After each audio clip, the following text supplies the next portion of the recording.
அ சேது வந்து அதான். அது வந்து என்னதுன்னா, பயங்கரமான ஒரு லவ் இருக்கும் எங்களுக்குள்ள. ஆ நெறைய கேப்ஸ் இருக்கும். பட் ம். நாங்க திருப்பி மீட் பண்றோம்ல, எல்லாரும் நெனச்சுட்டாங்க நாங்க வந்து எப்பவுமே ஒண்ணா சுத்திட்டு இருப்போம். அவரு கூட நான் இருப்பேன் அப்படின்னு. அப்படி இல்ல. நான் மொத்தமாவே இதுவரைக்கும் நான் ஒரு 5 டைம் ஃபோன் பண்ணி பேசியிருப்பேன். ஓ! ஆஃப்டர் நடுவுல கொஞ்சம் பார்த்து காணோம். ஓகே. அவரு என்கிட்ட ஒரு 5 டைம். எனக்கு எனக்கு நல்ல ஞாபகம் இருக்கு. கடைசியா அவரு பேசுனது வந்து சேது ப்ளூ ஸ்டார் பார்த்துட்டு, ம். "பக் எங்கேயோ போயிட்டியா நீ? நீ வந்து இப்படி ஒரு பெர்ஃபார்மன்ஸ் நான் எதிர்பார்க்கவே இல்ல. அவ்வளோ ட்ரூவா இருந்தது. ஆ பிரமிப்பா இருந்தது. நம்ம பக்ஸ் தானா இது?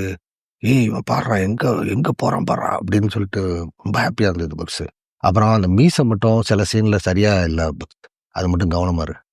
சரிங்கய்யா, சரிங்க. ஓகே. இதுதான். இதுதான் எங்களுக்குள்ள இருக்கிற ஃப்ரெண்ட்ஷிப். ரைட்டுங்களா? இனி வீட்லயே பானிபூரி செய்யலாம் எல்லாரும். ஆச்சி பானிபூரி கிட்